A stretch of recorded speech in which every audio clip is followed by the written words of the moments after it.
C'est l'histoire d'un mythe qui meurt sur un continent et renaît sur un autre. Il y a un peu plus d'un siècle, dans l'Est américain, on pouvait croiser des chevaliers et peut-être même une table ronde.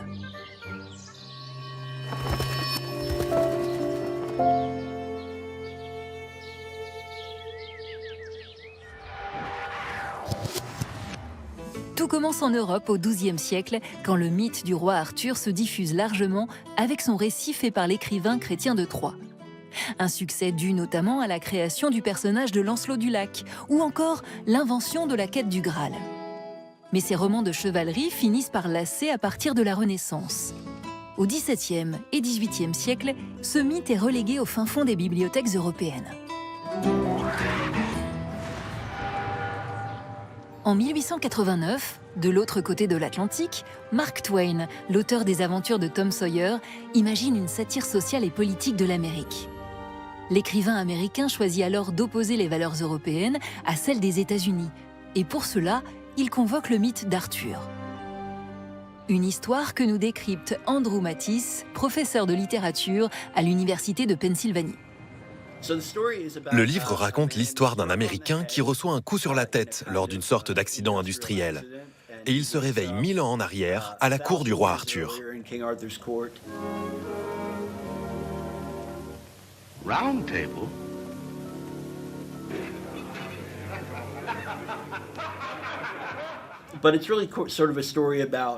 Cela raconte comment des personnages qui vivaient il y a 1000 ans et dont on célèbre la puissance et la grandeur pourraient être défaits facilement à l'aide des simples connaissances d'un Américain moyen de la fin du 19e siècle.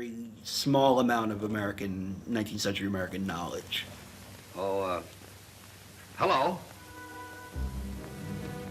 Mark Twain critique le modèle féodal qui, selon lui, a entraîné l'esclavage aux États-Unis. Mark Twain écrit un Yankee du Connecticut à la cour du roi Arthur à une période importante de l'histoire américaine que nous appelons l'âge d'or. Twain était extrêmement inquiet. Il est probablement le premier grand auteur américain à considérer le racisme comme un problème fondamental de la société américaine que l'art devait aborder. Sous la plume de Mark Twain, le mythe retrouve un nouveau souffle. Mais un autre Américain va en faire une toute autre lecture.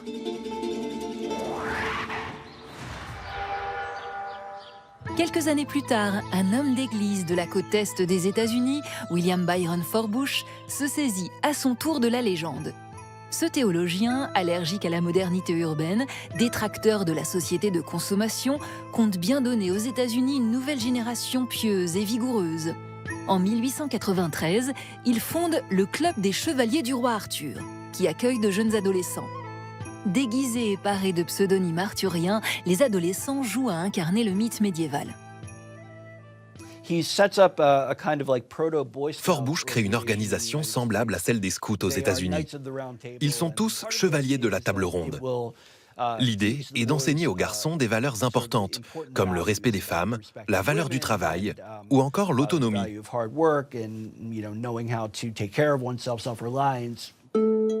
Pour que les dignes chevaliers soient accompagnés de leurs gentes dames, le théologien crée également le groupe des Reines d'Avalon, accueillant cette fois des jeunes filles. William Forbush leur apprend à se comporter en épouses fidèles, obéissantes et prudes. Ce projet éducatif inspire d'autres arthuriens.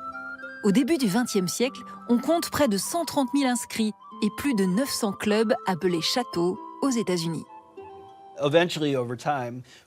Avec le temps, l'idée de Forbush se répand hors des États-Unis. Ce qui avait commencé comme un phénomène américain devient un ordre international, avec l'apparition de groupes dans d'autres pays anglophones, comme le Canada et la Nouvelle-Zélande.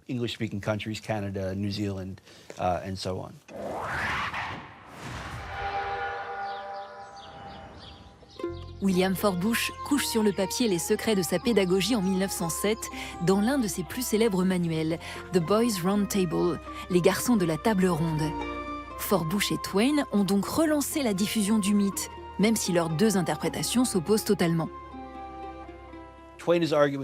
Selon Twain, nous ne pouvons pas soutenir le mythe du roi Arthur à cause de tout ce qu'il implique. La division des classes, le racisme. Ce que Forbush veut faire, c'est l'utiliser comme un modèle d'égalité et dire que parce que ces garçons sont tous assis autour d'une table ronde et qu'ils sont tous classés comme des chevaliers, ils sont et se considèrent égaux. Et cela inspirera davantage l'idéal démocratique, tel que nous le concevons aux États-Unis. La légende du roi Arthur alimente le mythe identitaire des États-Unis. Mais bientôt, les Américains abandonnent ce héros à l'Europe et choisissent de fabriquer leur propre mythologie. De nouvelles figures qui vont reprendre les valeurs arthuriennes, héroïques et chevaleresques. Le peuplement des États-Unis au cours du 19e siècle, d'un océan à l'autre, donne naissance à ce concept majeur de l'individualisme, à travers la figure du pionnier. On retrouve ça chez Superman, Batman, Captain America, tous ces super-héros qui résolvent les problèmes et établissent leur domination individuelle. Aujourd'hui, la mondialisation de la culture populaire fait qu'on retrouve Arthur aussi bien au Japon qu'en France. Des Britanniques Monty Python aux Français Kaamelott, chaque génération réinvente son Arthur.